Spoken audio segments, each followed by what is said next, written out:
বৈধ পাস বা পারমিট ছাড়া মালয়েশিয়ায় অবস্থান এবং এক কোম্পানির ভিসা নিয়ে অন্য কোম্পানিতে কাজ করা সহ অভিবাসন আইনের অধীনে বিভিন্ন অপরাধের অভিযোগে ১৬৫ বাংলাদেশি সহ ১৮৯ অভিবাসীকে আটক করা হয়েছে। বুধবার সকালে ১০:৩০টার দিকে জোহর রাজ্যের তামানসুরিয়া এলাকার একটি নির্মাণ প্রকল্পে এ অভিযান পরিচালনা করা হয়, যেখানে অংশ নেন আইনশৃঙ্খলা বাহিনীর ১২০ কর্মকর্তা।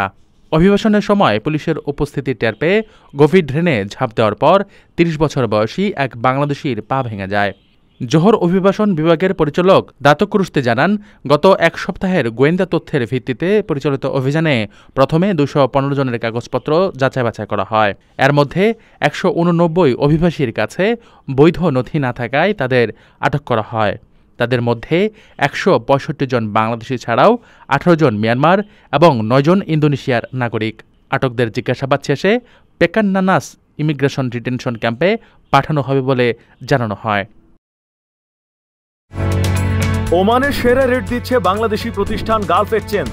প্রিয়জনকে টাকা পাঠাতে আজই আসুন আমাদের যে কোনো ব্রাঞ্চে অথবা কল করুন স্ক্রিনে দেয়া নাম্বারে। গালফ এক্সচেঞ্জ, বাংলাদেশিদের প্রিয় এক্সচেঞ্জ।